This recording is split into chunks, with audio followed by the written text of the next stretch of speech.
Pronto. Voltamos aqui ao vivo. Vamos iniciar a nossa transmissão, estudando um pouco mais dos ensinamentos de Jesus e dentro da visão espírita. Então, nós queremos dar as boas-vindas a todos os amigos que estão nos acompanhando nessa live, nessa transmissão, e o grupo de estudos espíritas Jaime Hollenberg. Estamos fazendo essas transmissões para não darmos solução de continuidade às nossas atividades. Então, sempre será um prazer reencontrar os amigos, mesmo através da tela de um computador. Então, nosso convidado de hoje é uma pessoa muito querida para o nosso grupo. É o professor César Soares do Reis, morador lá de Niterói, no Rio de Janeiro. Ele vai falar conosco sobre um tema muito interessante, que é as 4 portas de acesso ao reino dos céus. Então, boa noite, Coronel César Reis. É uma honra tê-lo aqui conosco. É uma honra tê-lo aqui. A honra é toda minha, que Deus abençoe, que possamos fazer um trabalho bom. Eu gostaria só de informar os nossos amigos que o professor César Reis é palestrante e escritor espírita. Nós temos aqui algumas obras que eu gostaria de anunciar, e dentre essas obras, eu gostaria de destacar uma, que é um livro produzido por ele, e é intitulado Mergulhando no Mar de Amor, a vida de Fabiano de Cristo. Esse livro apresenta uma história de Fabiano de Cristo, que através das suas experiências cristãs e transformações, tornou-se um verdadeiro exemplo de fé e de esperança. Então, o Lar Fabiano de Cristo, ele tem um foco de amor ao próximo e luta, trabalha para desenvolver essa chama no coração de cada um. Coronel César Reis também tem alguns livros infanto-juvenis, tem um intitulado O Raio de Sol Curioso, e é interessante que eu estava vendo ontem algumas publicações do Coronel César Reis, e eu descobri que foi ele que criou a lenda do Jacaré Poiô. Em 2019 fez 20 anos, né, Coronel? É verdade, é verdade. 20 anos do Jacaré Poiô. Aliás, hoje, dia 5, é aniversário do Jacaré Poiô. Hoje. Poiô, né? Olha só. E se transformou em revista, né? É verdade. Se transformou em revista e com belíssimas ilustrações, bastante chamativas ela pega a atenção das crianças. Então, antes de fazermos a nossa exposição, passarmos a palavra para o Coronel César Reis, eu gostaria de ler uma mensagem introdutória que vai servir para a harmonização nossa, e é o prefácio de O Evangelho segundo o Espiritismo. Um prefácio bastante maravilhoso e que realmente nos chama a atenção. E diz assim: os Espíritos do Senhor, que são as virtudes dos céus, qual imenso exército que se movimenta ao receber as ordens do seu comando, espalham-se por toda a superfície da terra, e semelhantes às estrelas cadentes, vêm iluminar caminhos e abrir os olhos aos cegos. Eu vos digo, em verdade, que são chegados os tempos em que todas as coisas hão de ser restabelecidas ao seu verdadeiro sentido, para dissipar as trevas, confundir os orgulhosos e glorificar os justos. As grandes vozes do céu ressoam como sons de trombetas, e os cânticos dos anjos se associam. Nós vos convidamos, a vós, homens, para o divino concerto. Tomai a lira, fazei uníssono as vossas vozes, e que no hino sagrado elas se estendam e repercutam de um extremo a outro do universo. Homens, irmãos a quem amamos, aqui estamos juntos de vós. Amai-vos também uns aos outros, e dizei do fundo do coração, fazendo as vontades do Pai, que está nos céus, Senhor, Senhor, e podereis entrar no reino dos céus. Uma mensagem do Espírito de verdade contida no Evangelho segundo o Espiritismo. Maravilhoso. Então, eu passo agora a palavra para o nosso confrade César Reis, que vai falar sobre o tema da noite de hoje, que são as 4 portas para alcançar, para ter acesso ao reino dos céus. Fica à vontade, comigo. Em primeiro lugar, quero agradecer muito pela oportunidade.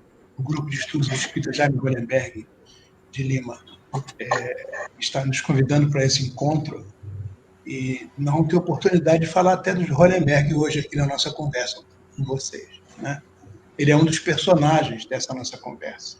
Vocês vão saber ao longo da história por quê, né? Na verdade, para falar sobre esses 4 passos, isso é uma mensagem do Fabiano de Cristo, que o nosso querido Chico Xavier recebeu. Vamos estudar um pouco dessa mensagem linda, maravilhosa, né? E é aí que aparecem os 4 passos para alcançar o reino dos céus, a felicidade, né? Na verdade, preciso começar falando um pouco do Fabiano de Cristo. Foi ele que deu a mensagem. Vou falar um pouquinho desse espírito invulgar, Fabiano de Cristo. Ele nasceu em Portugal em 1676. Era o primeiro filho homem de uma família que já tinha 5 filhas meninas, né? Nasceu lá em Soengas, lá no norte de Portugal, pertinho da Espanha. Era uma família que anteriormente tinha até alguns recursos, mas que vinha passando agora muita dificuldade. E o pai dele achava que, tendo nascido um menino, finalmente, né, esse menino é que teria a grande oportunidade de refazer aquela grandeza daquela família Barbosa. Chamava-se João Barbosa, era o nome original daquele que mais tarde chamou-se Fabiano de Cristo. E parece que ia dar certo mesmo, porque o João Barbosa, ele aprendeu a ler rapidamente. O pároco visitava a vila lá de Soengas, assim, de 3 em 3 meses. E ele o João Barbosa fazia a limpeza da igreja. E o padre, então, ensinou a ele a ler e a escrever. E ele, então, tinha a chave da igreja. Todo dia ele limpava aquilo e teve a oportunidade de ler os livros religiosos, naturalmente, que estavam lá. Com isso, ele aumentou bastante o seu conhecimento, a sua cultura, né? Mas, quando já estava ficando um rapaz, crescido, o pai dele disse: nós precisamos ganhar dinheiro. Eu vou arranjar um trabalho para você na cidade do Porto. Ficava mais ou menos a uns 100 quilômetros de ali, né? E lá foi ele para o Porto, onde foi trabalhar na alfândega. Naquela época, o Portugal passava por uma dificuldade grande econômica, porque anteriormente Portugal tinha muita riqueza derivada, primeiro do pau-brasil, do Brasil, né? E depois do açúcar, a cana-de-açúcar do Brasil. Eles produziam, pegaram a tecnologia de produzir açúcar e vendiam o açúcar na Europa inteira. Era o único vendedor, né? A coisa estava indo muito bem. Mas houve uma época em que os portugueses acabaram expulsando os holandeses que estavam ali em Pernambuco, naquela região de Pernambuco, onde eles aprenderam a dominar a tecnologia do açúcar. Então, esses holandeses saíram dali, foram para a Guiana, chamada Guiana Holandesa, né? Hoje Suriname, e ali eles começaram a desenvolver também a prática da plantar o açúcar, colher, plantar a cana, colher, fazer o açúcar e exportar isso para a Europa. E faziam isso a um preço melhor do que o preço dos portugueses. E aí os portugueses perderam o mercado, e a economia portuguesa ficou com muita dificuldade. Mas no final daquele século, em que, enquanto se descobriu o ouro aqui no Brasil, aquele caminho das Minas Gerais, né? Descobriu-se ouro. E essas notícias chegavam lá no Cais do Porto, na cidade do Porto, onde o rapaz, o João Barbosa, trabalhava. E aí ficaram sabendo que o próprio reino lá de Portugal estava estimulando a vinda de aventureiros para o Brasil. Havia muita gente explorando o ouro, mas havia muita gente que morria, porque não levava comida, não tinha roupa, não tinha agasalho, não tinha nada. Eles só pensavam no ouro e nada mais. Então, o jovem João Barbosa, com mais uns primos ali, eles organizaram uma empresa. E ele veio para o Brasil para trazer de Portugal, trazer especiarias de Portugal, trazer vinho, né? Trazer queijos, embutidos, salames, salgados, etc. E ainda couros, né? E tecidos, porque no Brasil não se produzia nada. Então, o João Barbosa vem para o Brasil, vem para o Rio de Janeiro, no primeiro momento. Depois vai para Paraty, que era o acesso mais fácil à área das Minas Gerais. E ali ele se instala e começa a colocar no lombo de burro esse material que ele trazia de Portugal. Aí ele subia a Serra de Minas Gerais, Mantiqueira, né? E ali ele fazia os câmbios, ele trocava as roupas que ele trazia, né? Também trocava o couro, as botas, né? Os sapatos, cintos, né? E além disso, as comidas, queijos e vinhos e embutidos de maneira geral, trocava por ouro. Foi assim que rapidamente esse jovem João Barbosa ficou muito rico, né? Mas também ele ficou vendo qual era o ambiente das minas, das catas, das faisqueiras. Era um ambiente terrível. Era um ambiente de cobiça, né? Um ambiente de maldade. Fazia mal ao outro, né? Na verdade, havia os escravos negros, escravos índios, né? Os escravos eram muito maltratados.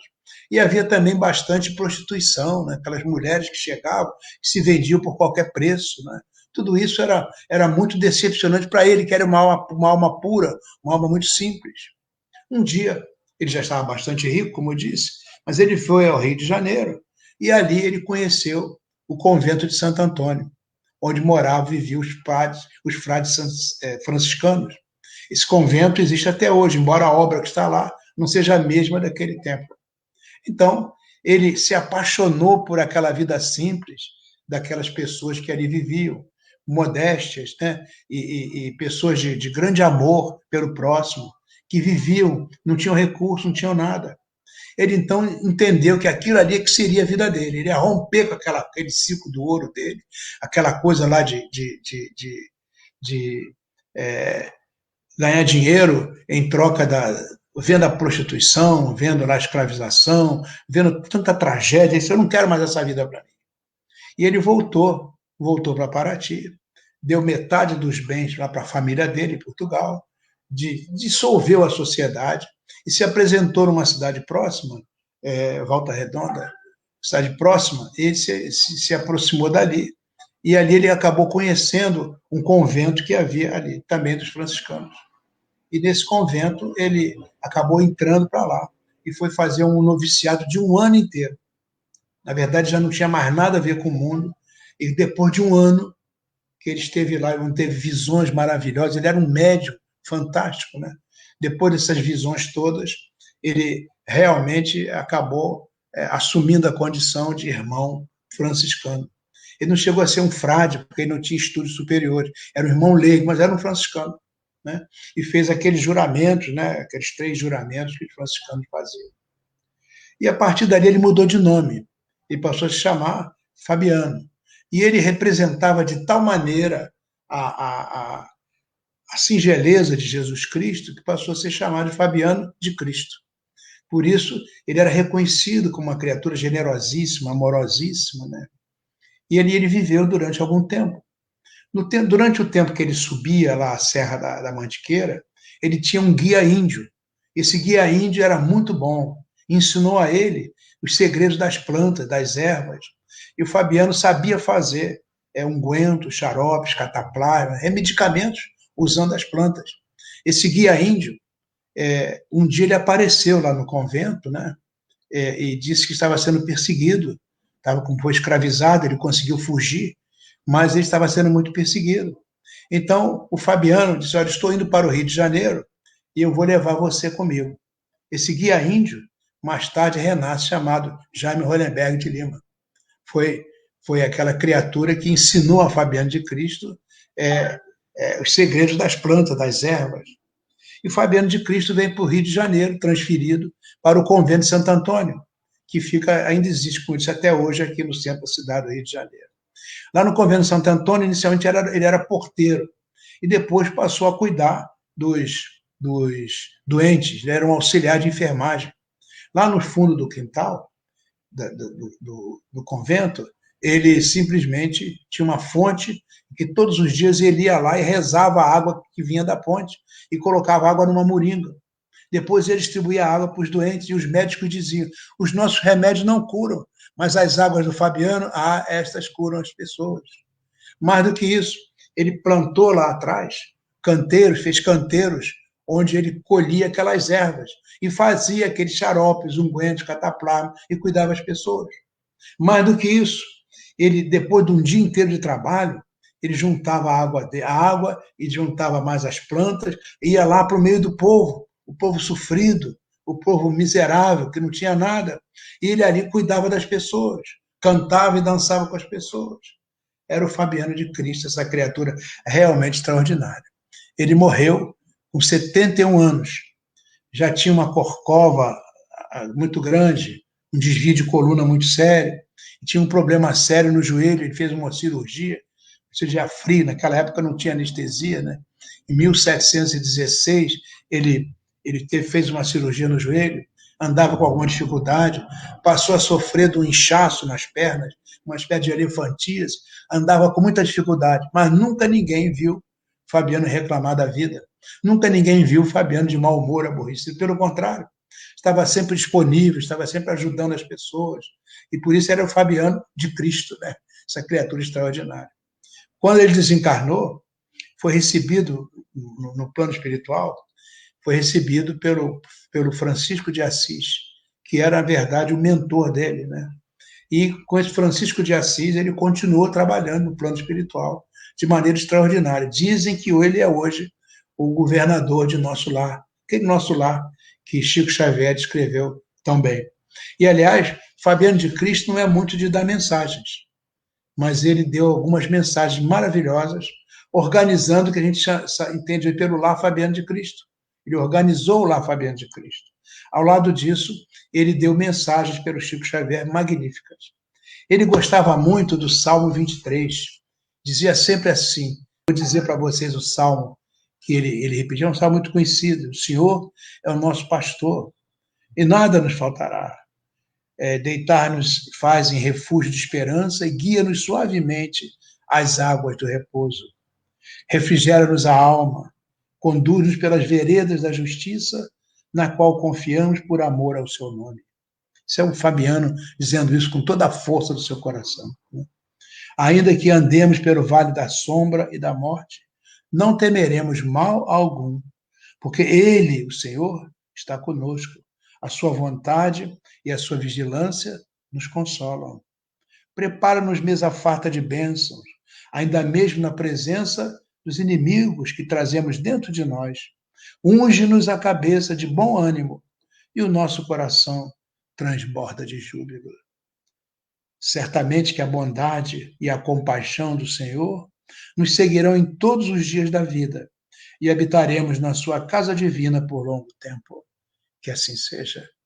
Era isso que o nosso Fabiano dizia todos os dias, iniciando a sua faina de trabalho, a sua dedicação aos necessitados. E na espiritualidade, ele continua todos os dias dizendo esse salmo para iniciar as suas tarefas a cada momento, a cada instante. Quem nos falou isso foi Chico Xavier. Nós nos encontramos com ele nos anos 60 do século passado, né? Levado pelo coronel Jaime Hollenberg, que ali estava presente, como sempre, né? Então, Chico nos contava isso, né? Ele gostava sempre de começar as coisas com o Salmo 23, por isso que eu fiz questão de dizer aqui o Salmo 23, nessa homenagem que estamos fazendo a esse espírito extraordinário. E foi lá que ele deu essa mensagem ao Chico Xavier. A mensagem aparece 4 itens são as portas da felicidade. É Chico que nos conta isso. O primeiro item é que Jesus é o nosso mestre. O segundo item é que o amor é o nosso clima. A terceira porta é que a caridade é a nossa bandeira. E mais ainda, que o serviço é a nossa bênção. Então são as 4 portas. Você quer entrar no reino dos céus? Coloque Jesus como nosso mestre. Faça que o amor seja o seu clima mental. Faça com que a caridade seja a bandeira da sua vida. E abarque com a sua atividade todo o serviço como uma bênção que vai ajudar a todas as pessoas. Vamos falar um pouco sobre esses quatro portais, né, que nos levam à felicidade. Sabe que na doutrina espírita, Jesus Cristo é colocado como modelo e guia, né? Então, modelo é alguma coisa para ser copiada, né? A gente pensa assim, aqueles modelos que posam, né? E tem lá o pintor, o desenhista, copiando tão parecido quanto possível o modelo que ali está, algo para ser copiado. As modelos que desfilam na passarela com aquelas roupas bonitas, roupas para serem copiadas, né? Então, o modelo é algo para ser copiado. Então, nós perguntamos, será que nós estamos copiando Jesus? Ele está sendo o nosso modelo? Outra questão básica da doutrina espírita é que Jesus, além de nosso modelo, é o nosso guia. O guia é aquele que mostra o caminho, aponta a direção. Nós somos as ovelhas do rebanho do Senhor. Ele é o nosso bom pastor. Está apontando o caminho. Qual é o caminho que Jesus nos apontou? Ama a Deus sobre todas as coisas e ao próximo como a ti mesmo. Esse é o caminho. E a questão básica é, nós estamos aceitando Jesus como o nosso guia? Estamos fazendo esforço para que o caminho que ele nos aponta, nós possamos seguir por ele? Então, essa é a primeira fase, é o primeiro portal. Se você não adotar Jesus como seu modelo, como seu guia, ele não fica sendo o nosso mestre. Então, para que ele seja o nosso mestre, aquilo que ele ensinou, aquilo que ele vivenciou, aquilo que ele fez, isso é que tem que ser a nossa rotina de vida. Aliás, a doutrina espírita coloca Jesus exatamente nessa condição para nós, né? É o nosso modelo, é o nosso guia. Então, para nós espíritas, Jesus não é apenas uma palavra, não é apenas uma figura histórica. Jesus é algo muito próximo da gente. Costumamos dizer que Jesus é um grande sol. Jesus é um espírito puríssimo. Veja, quando o nosso planeta foi criado, há mais de 4 bilhões de anos, Jesus já era um espírito puro, tanto que o Senhor deu a ele a incumbência de organizar a natureza da Terra. Ele pegou aqueles princípios da matéria que estavam disponíveis aqui, pegou aqueles princípios espirituais disponibilizados pelo Senhor e fez essa integração para que a natureza da Terra pudesse surgir. Então imagine, há mais de 4 bilhões de anos, Jesus já era um espírito puríssimo. Mas mesmo assim, ele continuou conosco.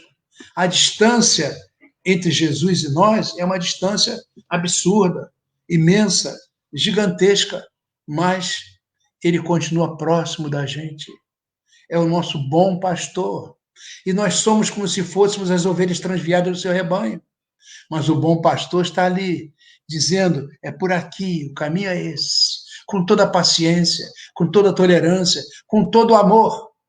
Apesar desses mais de 2000 anos que Jesus esteve entre nós, fisicamente, organicamente, apesar do nosso destempero, dos nossos erros, do que nós fizemos, do que ele nos ensinou, mas ele nos dá o cristianismo redivivo, né?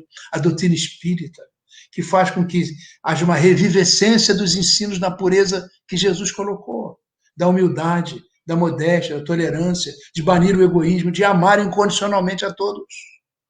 Então, esse é o Jesus.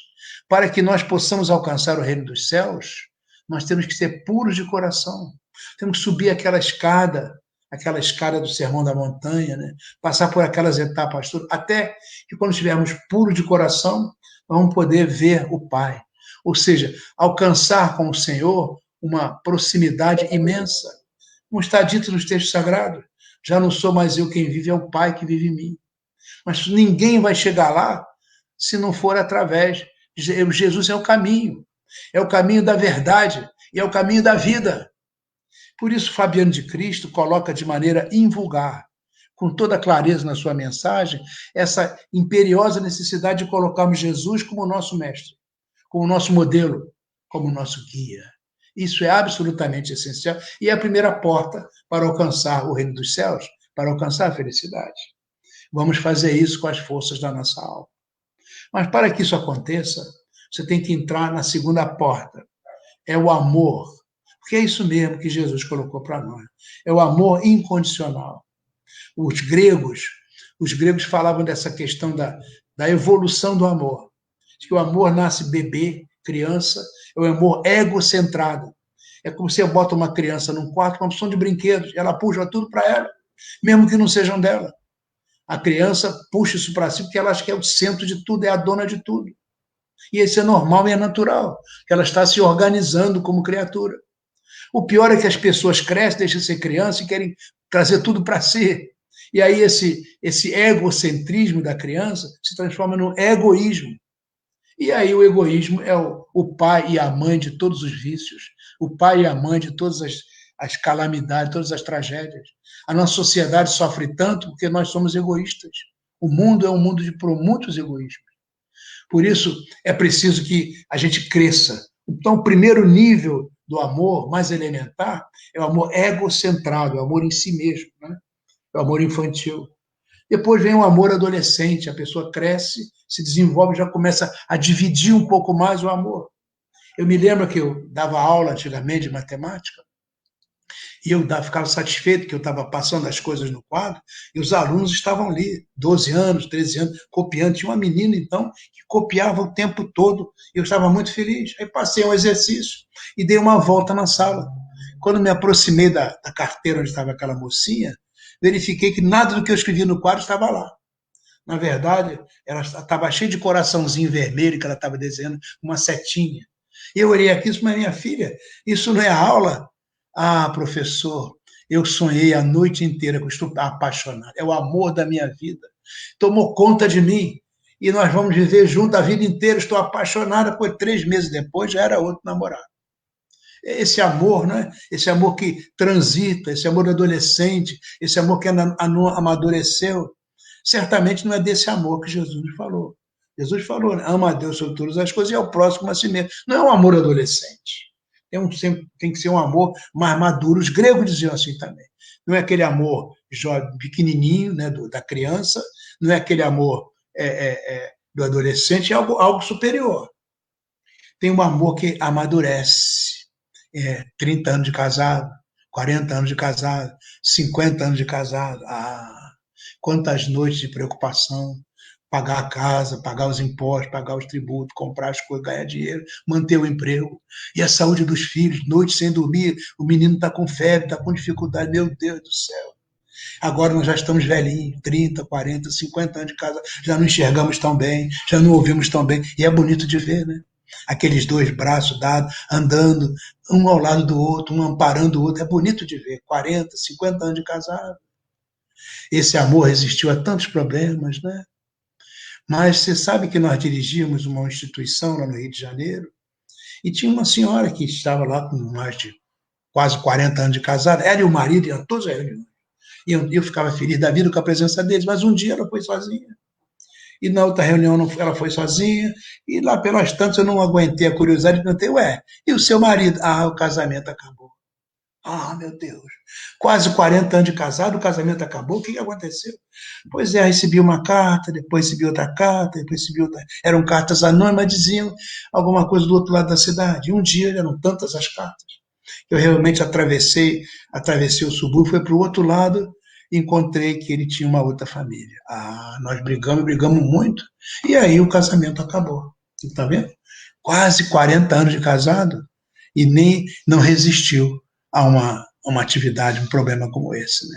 E havia uma outra senhora, um outro casal, eles frequentavam também, estavam pelos 40, mais de 40 anos de casado. E eles iam lá, participavam, ficavam muito felizes com a presença deles, mas um dia ela foi sozinha, noutra reunião foi sozinha, noutra reunião foi sozinha. E aí eu já não queria perguntar, né, porque estava sofrido por causa da questão do outro, mas um dia ela disse, pois é, nós separamos, o casamento acabou. O que aconteceu? Ele aposentou, a aposentadoria é motivo para acabar o casamento? Pois é, ele recebeu aquela bolada do fundo de garantia, comprou aquela televisão home theater e botou lá na sala grande com aquele controle remoto. Ele era cearense, sabe? Cearense gosta muito de rede, né? Ele comprou uma rede bonita, instalou na sala a rede de um lado, do outro, e ele ficava balançando o tempo todo, fazendo aquele barulho na sala. A rede para lá e para cá, para lá e para cá, para lá e para cá. E mais o controle remoto na mão, ele subiu, mudava o canal, mudava o som, mudava o canal, mudava o som, e aquele barulho diminuía, aumentava ali, e a rede. Olha, começamos a brigar, e o casamento.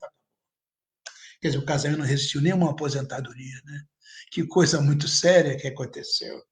Mas é porque esse amor, embora seja um amor amadurecido, certamente um amor muito superior àquele amor egocentrado do bebê, ou aquele amor adolescente, imaturo, né?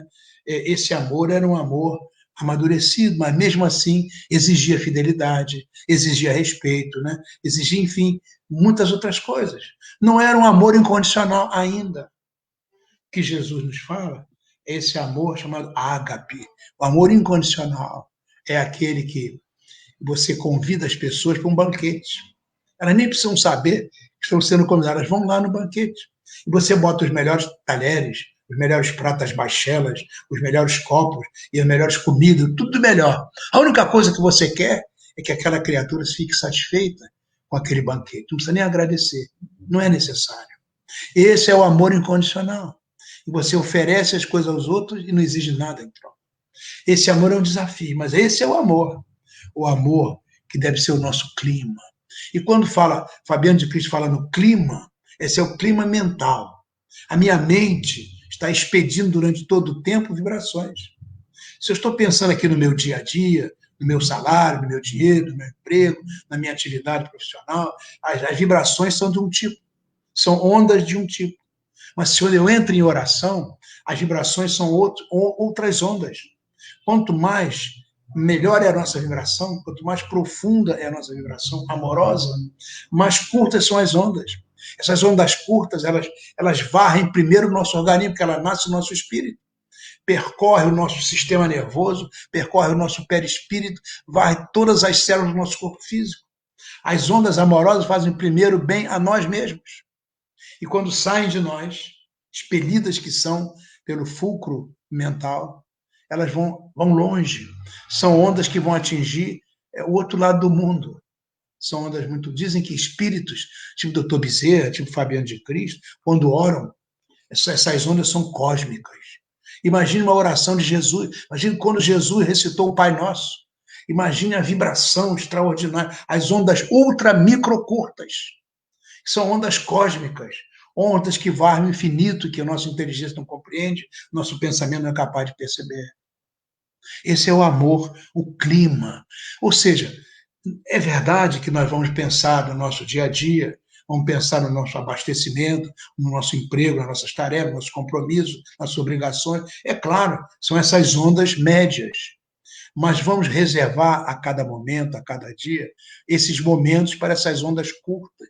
A oração pelo bem, a oração pelo vizinho, a oração pelo companheiro de trabalho, a oração pelos amigos, pelos companheiros, pelos que sofrem, pelos abandonados. Agora mesmo, nesse tempo de pandemia, nós podemos exercitar muito a oração, orando pela humanidade inteira, a fim de que, quem sabe, essa oração vai tocar lá onde Jesus está, a vibração de Jesus, que é esse grande sol. E essas vibrações vão acabar refluindo para a Terra inteira e abrangendo todos os dirigentes das nações, todas as pessoas, porque são ondas muito curtas e que varam os espaços à nossa volta. São capazes de atravessar todas as paredes, são capazes de vencer todos os obstáculos. São ondas, por isso é o clima mental.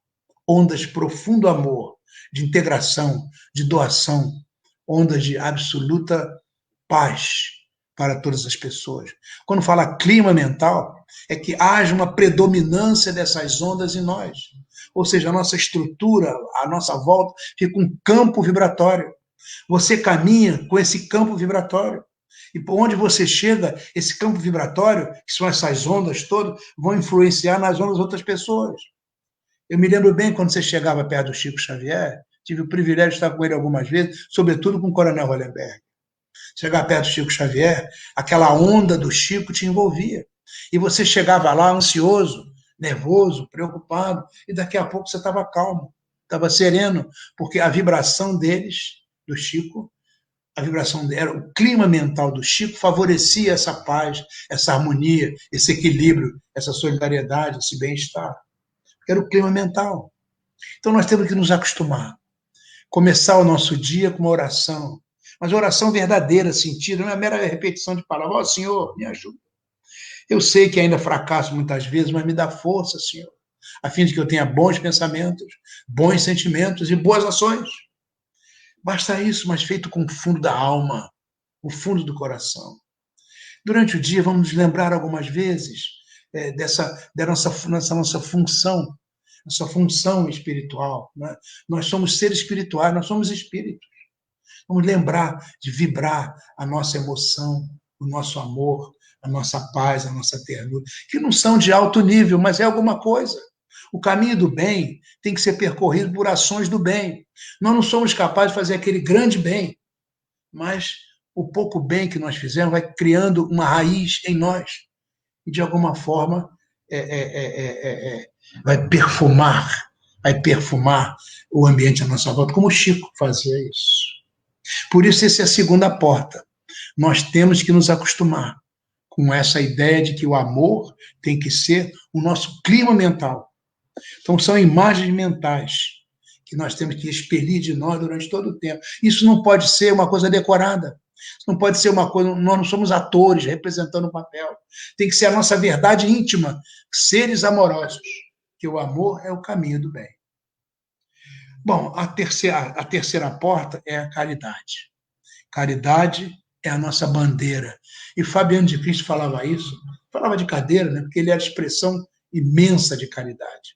Quando diz a bandeira, é que ela lembra muito esses nossos desfiles militares, que a bandeira vai na frente e marca quem nós somos, identifica quem nós somos.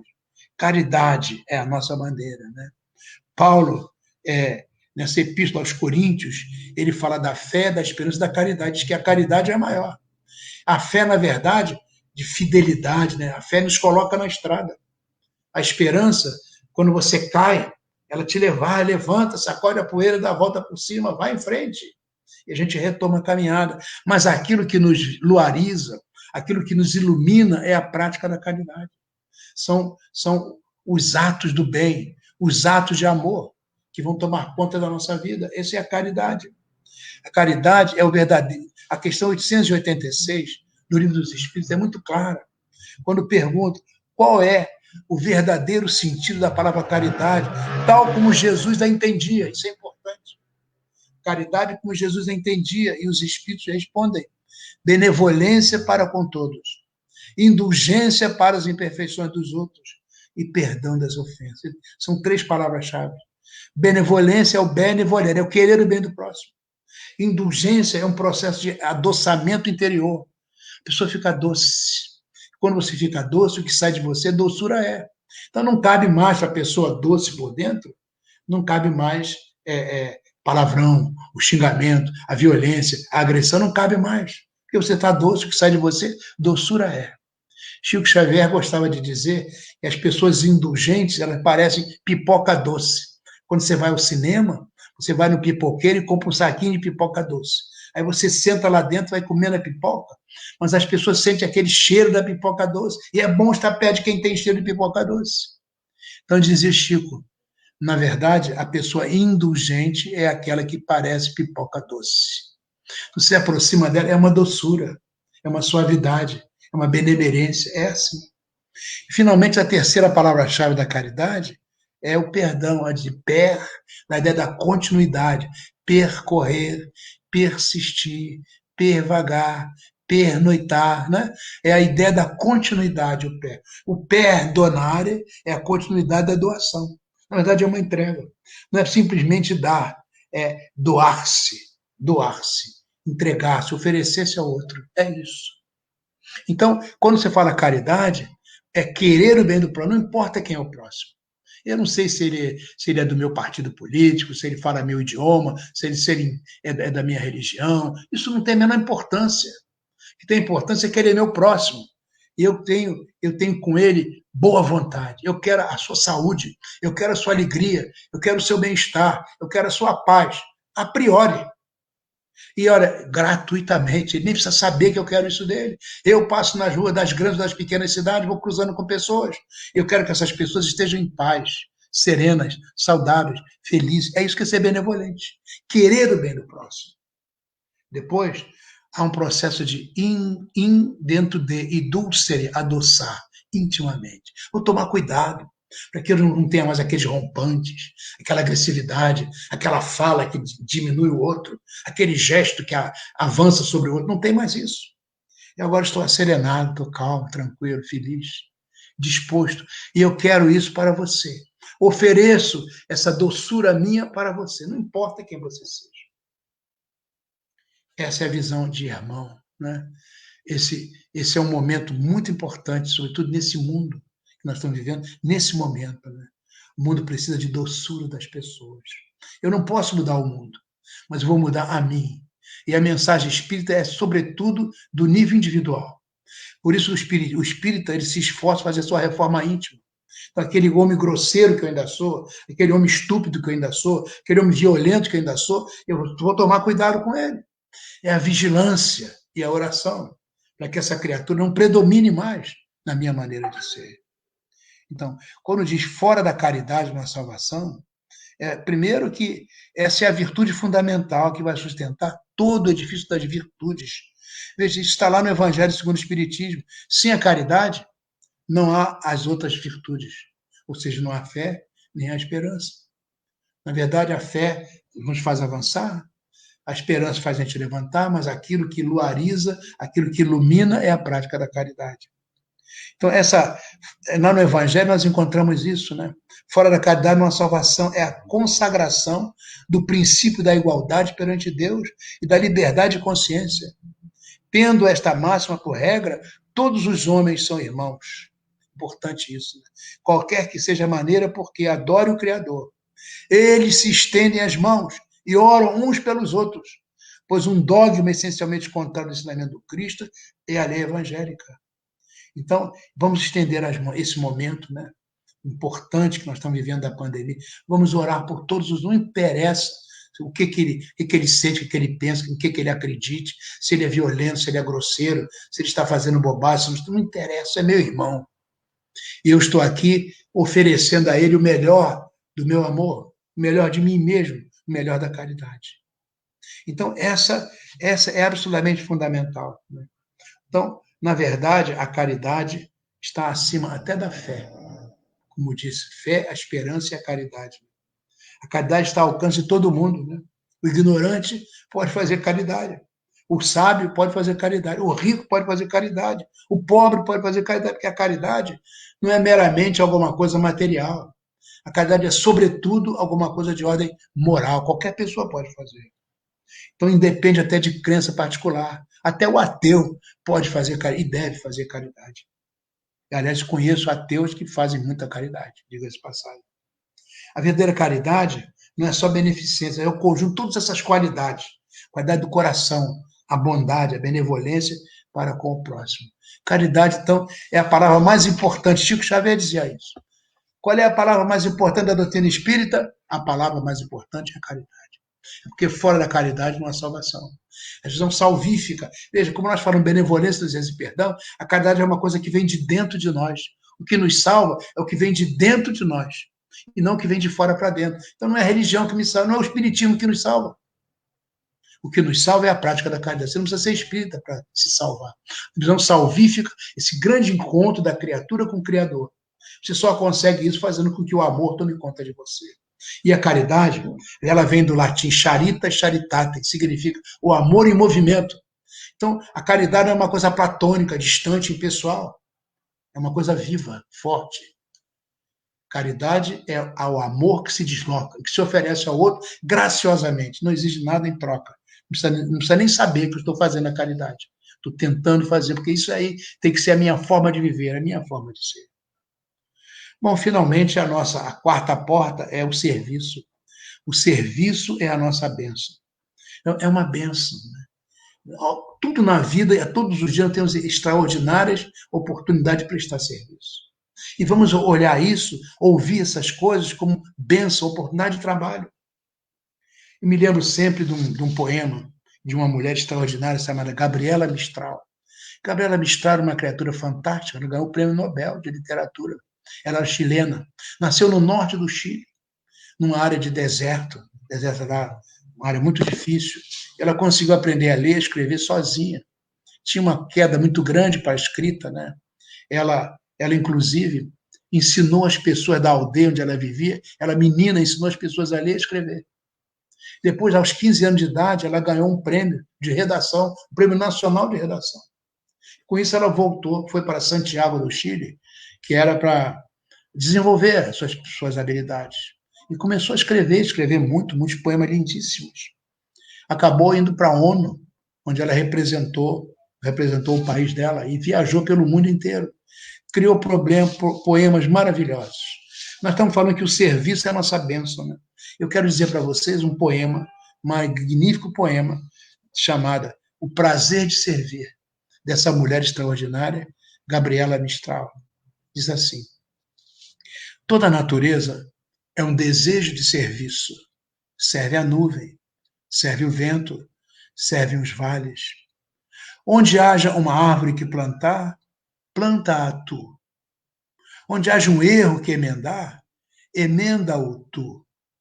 Onde haja um esforço que todos evitam, aceita-o tu. Sê aquele que afasta a pedra do caminho, o ódio dos corações e a dificuldade de um problema. Porque existe a alegria de ser são, a alegria de ser justo, mas existe, sobretudo, a formosa, a imensa alegria de servir. Ah, como seria triste o mundo se tudo já estivesse feito. Se não houvesse um roseiral que plantar, uma empresa a iniciar. É tão belo fazer as tarefas a que os outros se esquivam. Mas não caias no erro de que só se conquistam méritos com os grandes trabalhos. Há pequenos serviços, que são imensos serviços. Adornar a mesa, arrumar os bancos, espanar o pó. Aquele é o que critica, este é o que destrói. Sê tu aquele que serve. O serviço não é tarefa de seres inferiores, ao contrário. Deus, que dá o fruto e a luz, serve. Poder-se-ia chamá-lo assim, Deus, aquele que serve. E ele que tem os olhos em nossas mãos, pergunta todo dia: serviste hoje? A quem? Serviste à árvore? Ao teu amigo? Serviste à tua mãe? Esse é o poema, O Prazer de Servir. Lindo poema. Esta mulher mudou de nome, o nome dela não era Gabriela Mistral. Ela admirava muito um trovador chamado Frederico Mistral, trovador que ele saía pelas aldeias na Espanha cantando o serviço, cantando o bem, cantando o amor, para alegrar as pessoas. Ele ficava na porta das fábricas e quando os trabalhadores saíam, cansados de muitos anos, muitas horas de serviço pesado, ele tocava e cantava lindas canções. Dizia: é isso que precisamos fazer, alegrar esses corações sofridos, esses corpos cansados. Mistral, Frederico Mistral. E havia também um italiano, Gabriele D'Annunzio, que era também um trovador, era também um poeta, era também um escritor, e que falava dessa questão do servir. E ela admirou tanto essas criaturas, esse filósofo e esse trovador, que ela mudou de nome, passou a chamar Gabriela Mistral. E dessa maneira, ela é hoje um dos nomes mais importantes da literatura mundial.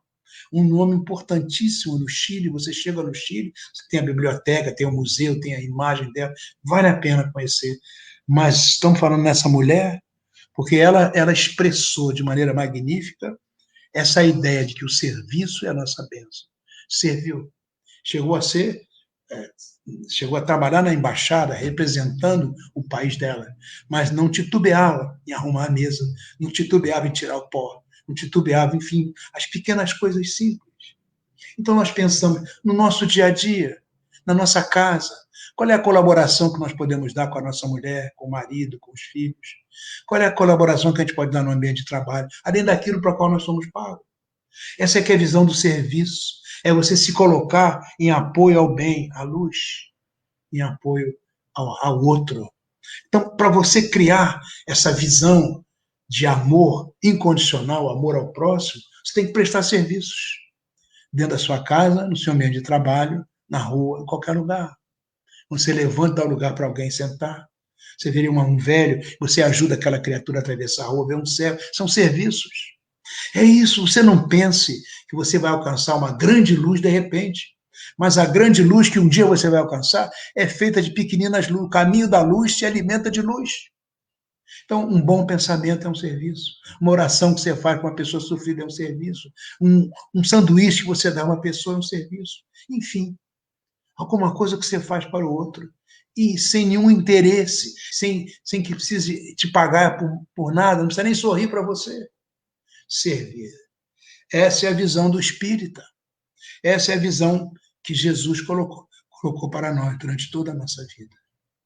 Meus amigos, meus irmãos, nós estamos chegando ao final dessa nossa brevíssima exposição, e certamente poderia descer a outros itens ainda mais profundos, mas as quatro portas aí estão. A primeira é Jesus como modelo, guia, o mestre, o nosso pastor. Vamos colocar isso na nossa vida. O segundo é que o amor tem que ser o nosso clima mental, pensamento de amor, sentimento de amor e atitude de amor. Durante todo o tempo, o máximo tempo de criação de imagens mentais poderosas, positivas, e o amor acaba tomando conta do nosso campo mental. Depois, a caridade, com benevolência, indulgência e perdão. Bandeira, como disse Paulo aos Coríntios, né? Essa virtude maior. Uma questão 886 que nós falamos aqui a vocês. Essa coisa que faz a gente brotar. Nós somos seres divinos. A nossa divindade aparece em nós unicamente através da prática da caridade. Então, se nós queremos fazer justiça, essa ideia de que nós somos deuses, façamos da caridade o trabalho nosso de cada dia. E, finalmente, aproveitemos toda oportunidade para que o serviço seja a nossa oportunidade de cada instante, a nossa bênção, para que nós possamos efetivamente crescer na direção do bem. Meus irmãos, são essas as cogitações que nós queremos trazer humildemente aqui para vocês, esperando de alguma forma ter colaborado com o nosso grupo de estudos espíritas já no Hollenberg. Falamos de Hollenberg, que nos levava sempre ao Chico. Falamos de Hollenberg, que foi o guia índio, que ajudou Fabiano de Cristo, ensinou a ele os segredos das plantas, das ervas, que era um servidor. Né? Falamos, então, em homenagem ao nome desta casa, né? Em nome dessa criatura que nós temos o privilégio de conhecer, com a qual nós convivemos durante muitos anos. Recentemente, seu filho João retornou ao plano espiritual. Nós estamos certamente orando também por ele, na certeza de que o nosso Jaime Hollenberg expressava muito bem essa ideia de que Jesus é o nosso mestre, que o amor é o nosso clima, que a caridade é a nossa bandeira e o serviço é a nossa bênção. Meus irmãos, muita paz a todos os corações, muito obrigado pela atenção e que Jesus se mantenha conosco agora e sempre. Graças a Deus. Muito obrigado, viu, coronel? Foi excelente a exposição, realmente nos passou bastante informações úteis para que a gente possa se aproximar um pouco mais do Cristo através dos seus exemplos, praticando os seus exemplos.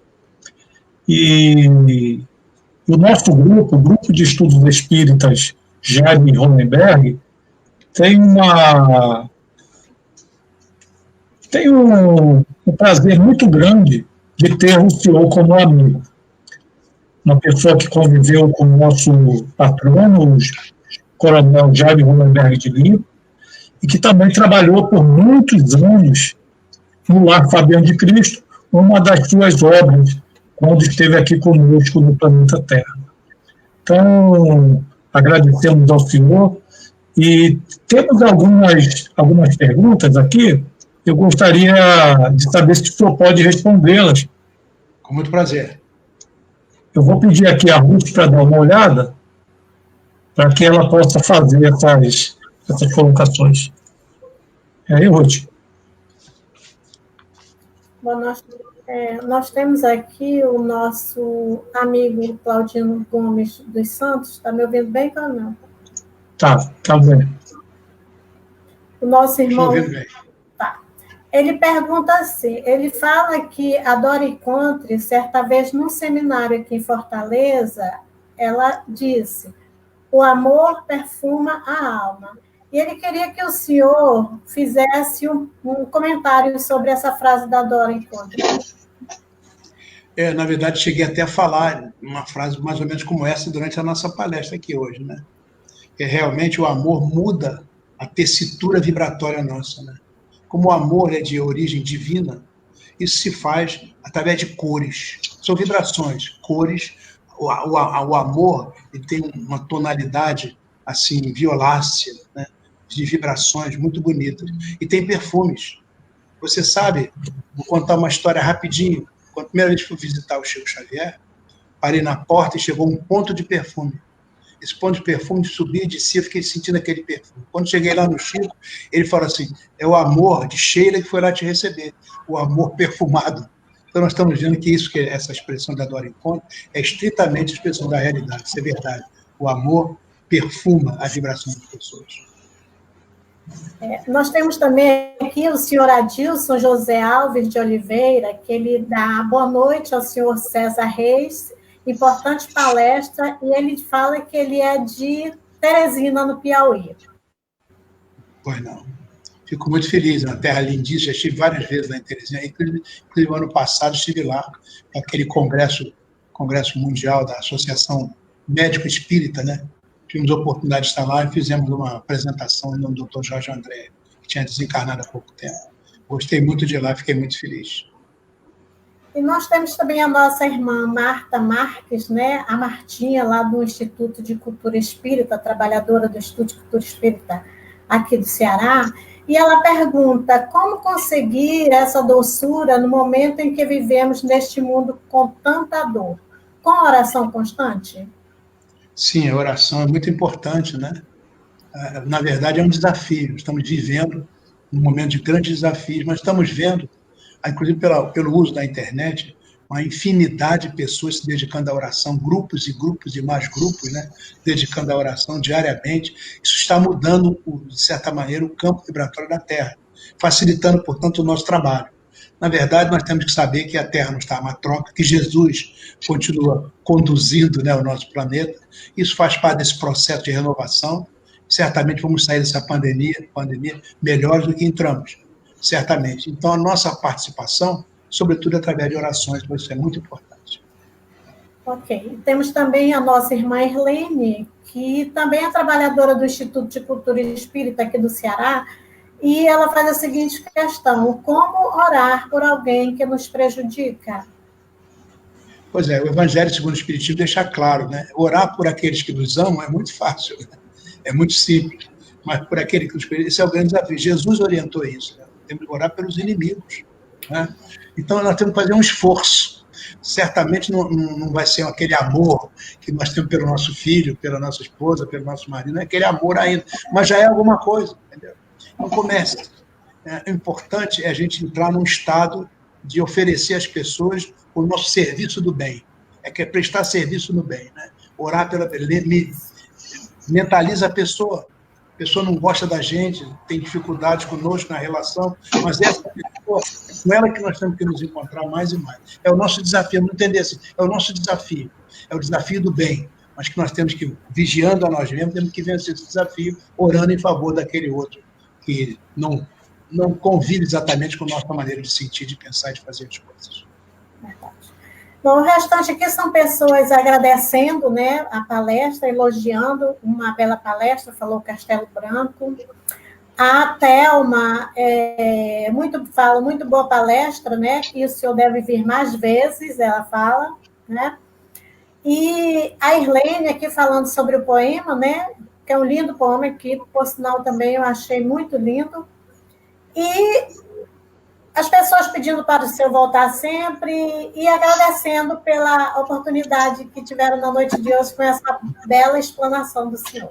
Né? Nós que agradecemos muito, né, penhorados, e convidando, a gente estará disponível sempre, se Deus quiser. Então, sinta-se convidado sempre. Muito obrigado. Tá bom, cara. Da próxima vez que o senhor falar conosco, eu vou contar algumas histórias lá do nosso amigo Jaime Goldenberg, que inclusive aquela história foi emocionante, aquela história que o senhor contou sobre a ida dele lá em Minas Gerais, quando o senhor era... Ele com a esposa, com a dona Ele com a esposa. É muito bonito. Muito bonito. Eu acredito que se o senhor se dispor, né, contar essa passagem, sim, com muito prazer. Ficaríamos agradecidos. Vamos ver, numa outra oportunidade, vamos acertar isso. Pronto, com certeza, tá bom? Então, eu quero agradecer ao senhor. Tá? Nós vamos aqui encerrar a nossa transmissão após a prece de encerramento, a prece final, e logo em seguida eu encerro a transmissão e eu gostaria de continuar um pouco aqui com o senhor para a gente terminar aqui a nossa conversa, tá ok? Com muito prazer. Tá bom, então vamos aproveitar esses momentos finais. Vamos refletir sobre as palavras que foram colocadas na noite de hoje, sobre as virtudes necessárias para alcançarmos o reino dos céus, tão ensinado por Jesus. E vamos agradecer a Ele, o nosso mestre, modelo e guia da humanidade, a possibilidade de nos encontrarmos com o seu Evangelho. Que possamos ter coragem e determinação para colocarmos estes ensinamentos cristãos em prática no nosso dia a dia. Para que possamos ser mais fraternos e amarmos o próximo como nós mesmos, como preconizou Jesus. E nesse momento em que estamos encerrando mais uma transmissão do Evangelho de Jesus, rogamos a Ele, o nosso Mestre, as suas bênçãos a todos nós que estamos ouvindo essas palavras, como também a todas as outras pessoas. Que a mensagem de Jesus possa aquecer nossos corações e nos darmos mais luz e mais entendimento dos ensinamentos que nos conduzirão à vida superior dos Espíritos perfeitos. Fique conosco, Senhor Jesus, nos amparando, nos envolvendo no seu amor, hoje e por todo sempre, que assim seja. Tá bom, uma boa noite a todos e nos encontramos na próxima semana com outro tema para que nós possamos refletir. Boa noite a todos.